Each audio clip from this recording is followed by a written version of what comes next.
Shalom, selamat pagi. Saya Pendeta Agnes Amiani yang melayani di Jemaat GKI Kinarum, Resort GKI Tabalong. Perkenankan saya menyampaikan firman Tuhan yang didasari dari Nas 1 Samuel pasal 9 ayat 1 sampai 14. Saya beri judul khotbah pada hari ini, Tuhan yang menentukan. Sebelum membaca Alkitab dan mendengarkan firman Tuhan, mari berdoa. Tuhan Yesus Kristus, kami bersyukur karena Engkau, kami ada sampai hari ini. Engkau telah memberi kami hari baru, kesehatan dan kekuatan baru.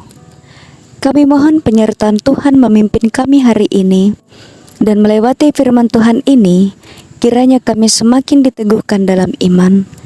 Sertailah umat-Mu yang akan mendengarkan firman Tuhan, dan jadilah kehendak-Mu kepada hamba-Mu yang menyampaikan firman Tuhan ini. Amin.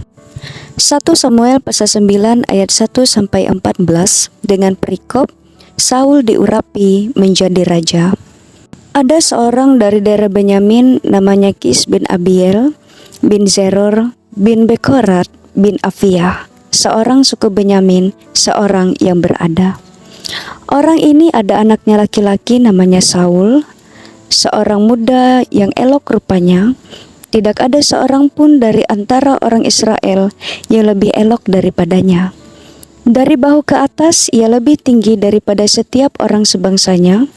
Kis ayah Saul itu kehilangan keledai-keledai betinanya. Sebab itu berkatalah Kis kepada Saul anaknya, "Ambillah salah seorang bujang, bersiaplah dan pergilah mencari keledai-keledai itu." Lalu mereka berjalan melalui pegunungan Efraim, juga mereka berjalan melalui tanah Salisa tetapi tidak menemukannya. Kemudian mereka berjalan melalui tanah Sahalim, tetapi keledai-keledai itu tidak ada. Kemudian mereka berjalan melalui tanah Benyamin tetapi tidak menemuinya. Ketika mereka sampai ke tanah Zub, berkatalah Saul kepada bujangnya yang bersama-sama dengan dia, "Mari kita pulang. Nanti ayahku tidak lagi memikirkan keledai-keledai itu, tetapi khawatir mengenai kita." Tetapi orang ini berkata kepadanya, "Tunggu, di kota ini ada seorang abdi Allah, seorang yang terhormat. Segala yang dikatakannya pasti terjadi. Marilah kita pergi ke sana sekarang juga. Mungkin ia dapat memberitahukan kepada kita tentang perjalanan yang kita tempuh ini." Jawab Saul kepada bujangnya itu, "Tetapi kalau kita pergi, apakah yang kita bawa kepada orang itu? Sebab roti di kantong kita telah habis, dan tidak ada pemberian untuk dibawa kepada abdi Allah itu. Apakah yang ada pada kita?" Jawab bujang itu kepada Saul, "Masih ada padaku 1/4 shikal perak. Itu dapat aku berikan kepada abdi Allah itu, maka ia akan memberitahukan kepada kita tentang perjalanan kita." Dahulu di antara orang Israel, apabila seseorang pergi menanyakan petunjuk Allah, ia berkata begini, "Mari kita pergi kepada pelih." Sebab nabi yang sekarang ini disebutkan dahulu pelihat. Kemudian berkatalah Saul kepada bujangnya itu, "Pikiranmu itu baik, mari kita pergi." Maka pergilah mereka ke kota tempat abdi Allah itu.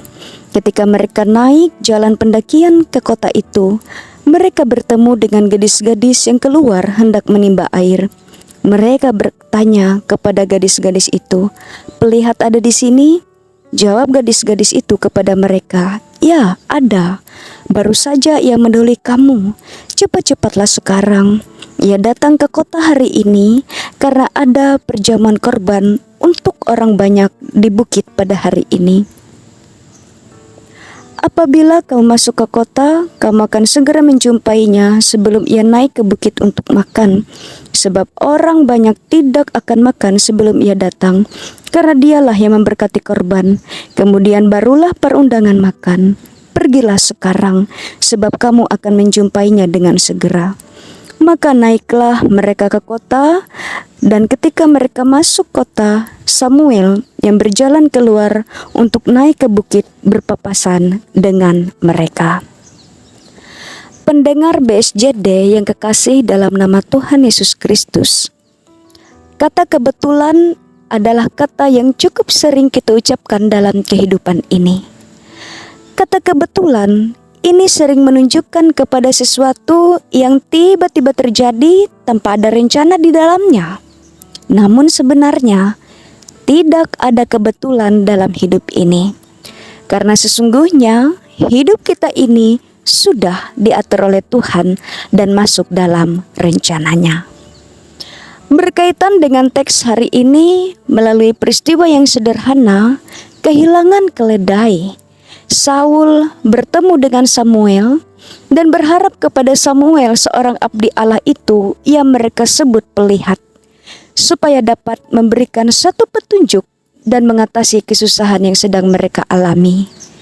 Tetapi siapa sangka pertemuan Saul dan Samuel itu ternyata membawa Saul kepada jalan hidupnya yang baru sebagai Raja Israel. Terkesan seperti kebetulan, tapi inilah rencana Tuhan. Meskipun permintaan seorang raja merupakan penolakan terhadap Allah, namun Allah tetap memiliki otoritas untuk menentukan segala sesuatu yang terjadi dalam kehidupan bangsa Israel. Allah memilih Saul menjadi raja karena dia seorang yang berada dan perawakannya. Saul memiliki paras yang cocok untuk menjadi seorang raja.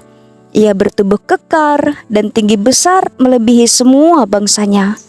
Sehingga berdasarkan kekuatan ekonomi dan penampilan fisik yang dimiliki Saul, layak menjadi raja.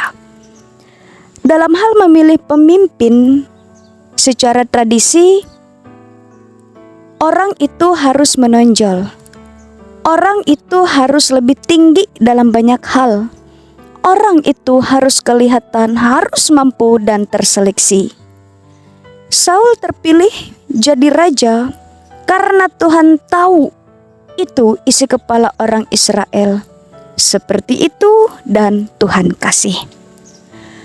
Penuturan firman Tuhan ini mengingatkan kita kembali tentang siapakah perancang kehidupan manusia yang sesungguhnya.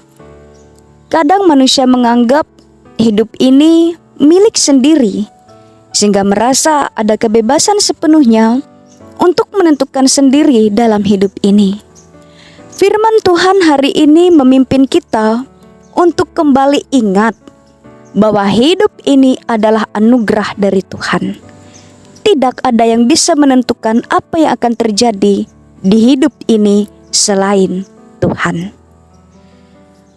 Pendengar BSJD, apapun keadaan yang sedang dialami pada saat ini, percayalah itu bukan kebetulan, tapi itu rencana Tuhan di balik semuanya.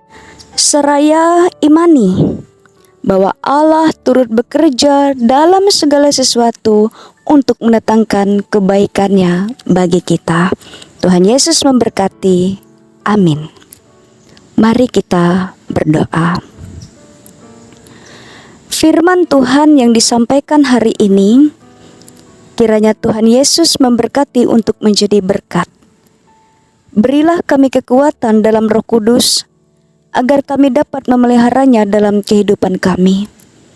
Berkatilah kerja dan karya kami pada hari ini, dan kehendak Tuhan yang jadi, bukan kehendak kami manusia. Karena kami percaya dalam kehendak Tuhan adalah kebaikan bagi kami. Amin.